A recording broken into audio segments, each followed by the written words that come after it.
Welcome back to the Great American History class and Mr. Ripley's second Fireside Chat. Now remember that Franklin Delano Roosevelt, president during the Great Depression and World War II, used the Fireside Chat at that time, and Mr. Ripley is now using it during the coronavirus pandemic crisis. So, this episode is going to focus on a very important American and Native American Indian event, and that is going to be the Battle of the Little Bighorn, which is also referred to as Custer's Last Stand, and is going to take place in what is present-day southeastern Montana. So, grab yourself a Coca-Cola, and let's get ready to learn some great American history.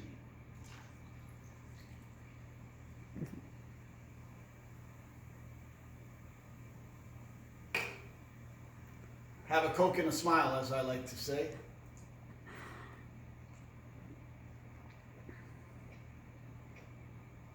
So on the big board behind me, we have a real-life photo of General George Armstrong Custer.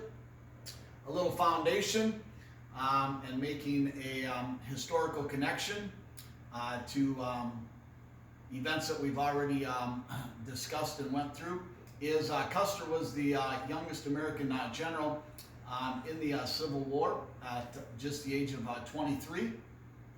He was with Abraham Lincoln at Antietam. There's actually a photograph of Custer at Antietam with Lincoln right here, and Custer is right here. Custer was also at the Battle of Gettysburg, and this, of course, is the great President Abraham Lincoln. But Custer was at the Battle of Gettysburg. He was also at the Lee surrender to General Grant at Appomattox Courthouse. He was a cavalryman, Custer, and ultimately he was on security duty outside the Wilmer McLean home. Remember the strange but true story about Wilmer McLean and the surrender of Lee to Grant at Appomattox just 5 days before the assassination of this man, the great President Abraham Lincoln. So after the Civil War, Custer, who was from Monroe, Michigan, ultimately wanted to stay in Washington City by most accounts, and possibly pursue a career in politics, and maybe himself go on to become the President of the United States. However, as the sequence of events would happen, Custer was assigned to come out to the Great Plains and to run military campaigns against the Native American Indians, and so that is what he did. It wasn't necessarily what he wanted to do, but he did his duty, as the saying goes. So, Custer comes out, and we want to see why we end up with the Battle at the Little Bighorn. So, the million-dollar question in the Great American History class is always why, and the why question is simply answered by President Grant. That would be Ulysses Sam Grant.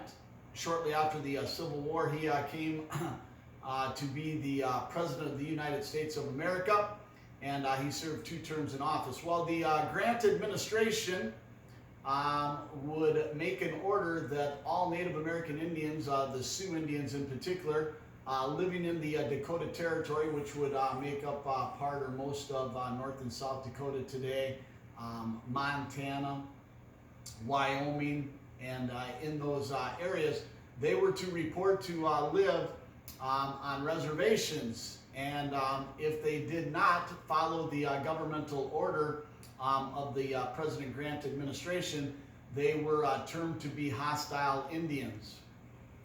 And so what happens is you are going to have a large group of Indians that are going to refuse the President Grant administration order to live on the reservations, and ultimately they're going to be led by this Indian chief the elder Indian chief Sitting Bull right here.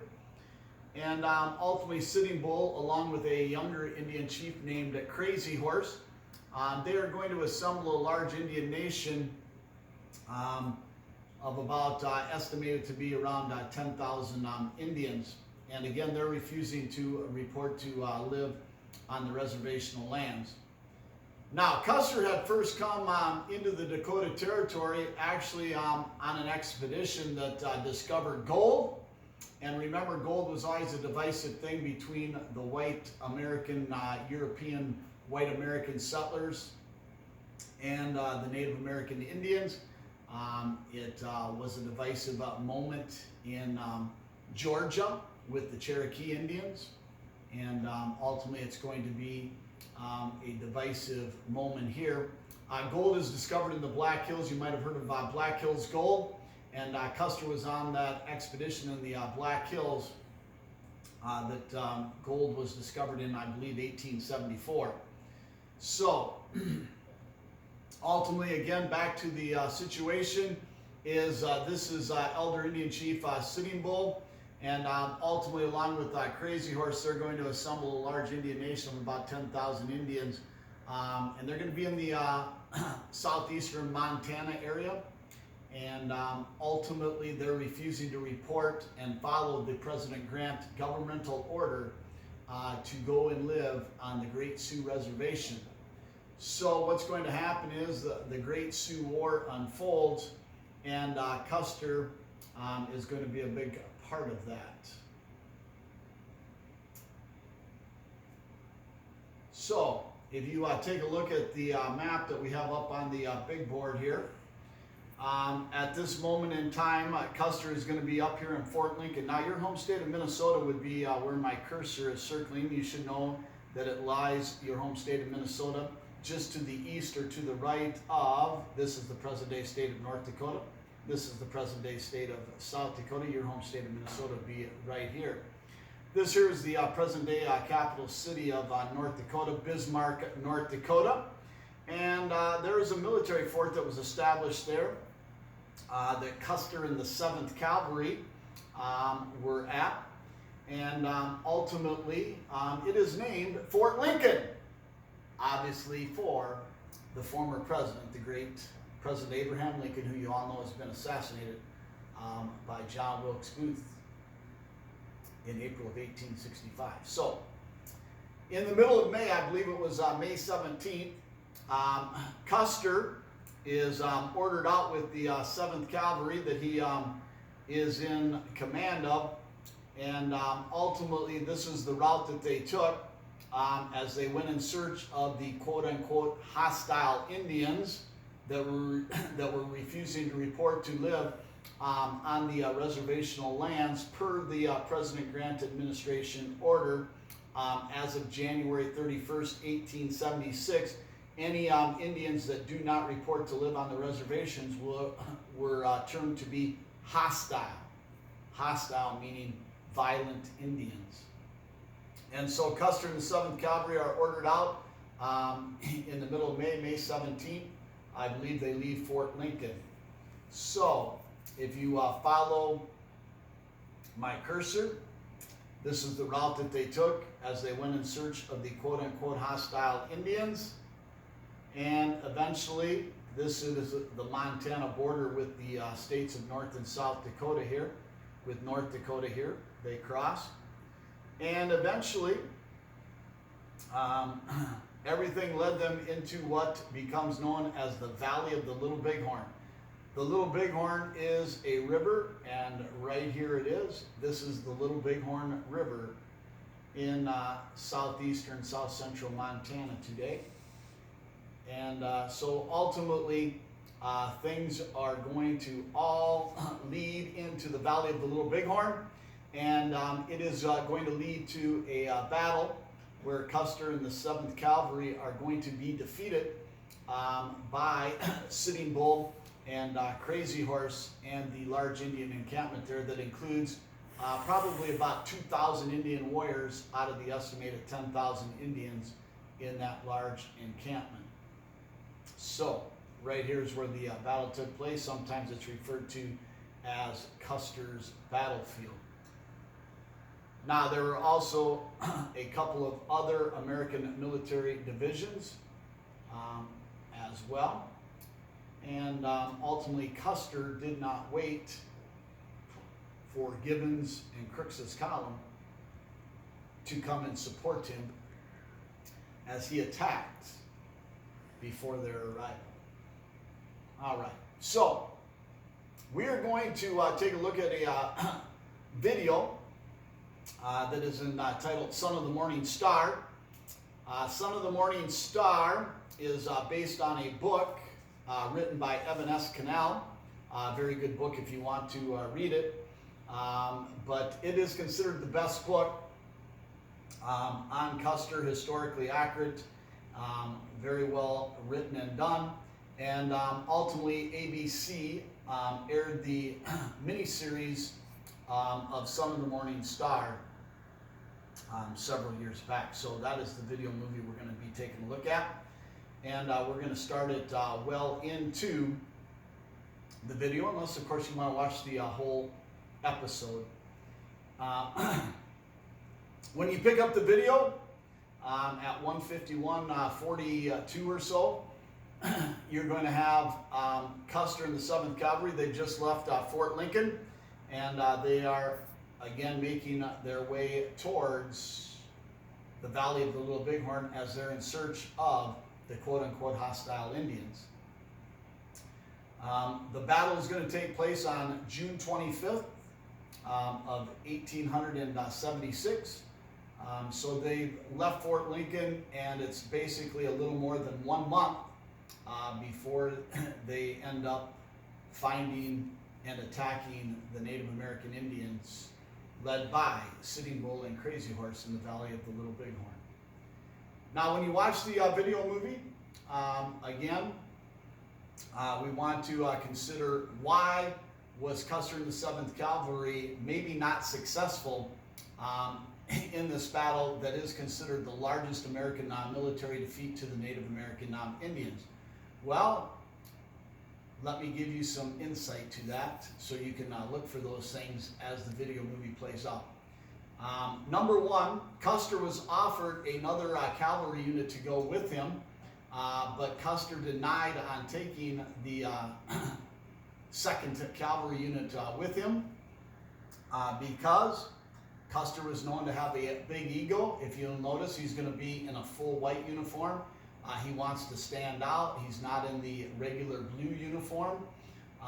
Ultimately, Custer was maybe a glory seeker, and he did not want to share a big battle victory with another cavalry unit, so he wanted the glory for himself and the 7th Cavalry, which he is going to be in command of in this attack. Number two, Custer denied taking the Gatling guns. He could have taken 2 Gatling guns with him. And a Gatling gun is the forerunner to the modern day machine gun. It was the most rapid fire weapon of the day. Could fire a couple hundred rounds a minute. And so ultimately, Custer didn't take the Gatling guns because he felt it would slow down his pursuit of the Indians, and he wanted to be able to move quickly without trying to move the Gatling guns very heavy across the terrain. Number three, why was Custer and the 7th Cavalry maybe not successful is they may have underestimated, Custer may have underestimated the size and strength of the Indian encampment. It was much larger than he himself anticipated. Number four, Custer didn't use his calling card. Custer was called the Son of the Morning Star by some Indian tribes because he was the son, S-O-N, of the Morning Star. The Morning Star is the sun. He liked to attack at dawn and ultimately to take the Indians by surprise. And so he was known by some Indian tribes as the Son of the Morning Star. That is why the book is entitled Son of the Morning Star. That is why the video movie is Son of the Morning Star, based on the book. So, Custer, the Son of the Morning Star. Why? Because he attacked at dawn, and as the sun was just coming up. In this particular attack, he's not going to attack in the morning. before the sun comes up, or as the sun comes up, he's going to attack in the mid part of the day.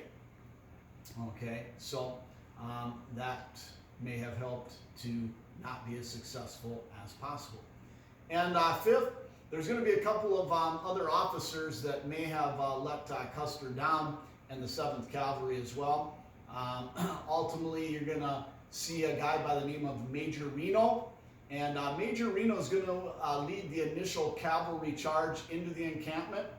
And you're going to see that ultimately he's going to lead that initial charge, but then he's going to back out and actually kind of retreat to a hill, which becomes known as Reno's Hill. And then there's another officer by the name of Captain Benteen.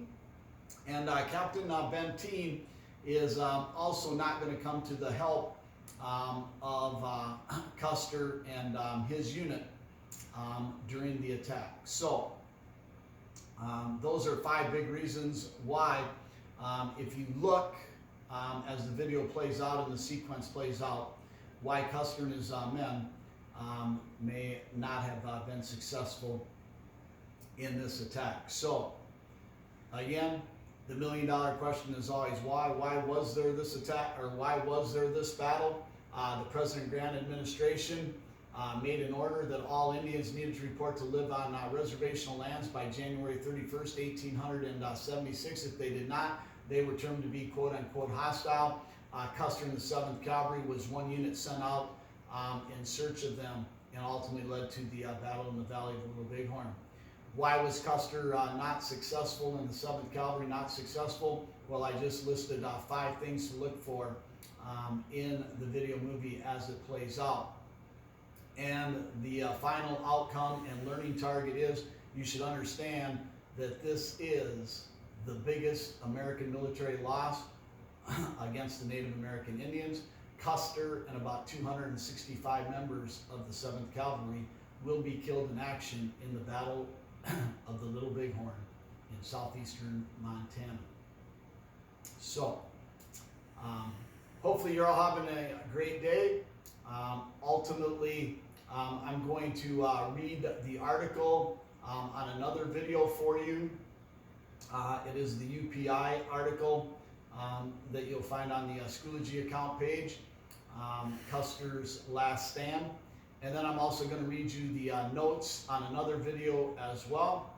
And so hopefully this episode of Mr. Ripley's Fireside Chat number 2 has given you some foundational knowledge and ultimately information that you can use to intelligently watch the final segment of Son of the Morning Star. So, have a Coke and a smile, and I'll be back again. This isn't Ripley's Last Stand. It's a great day to be an American.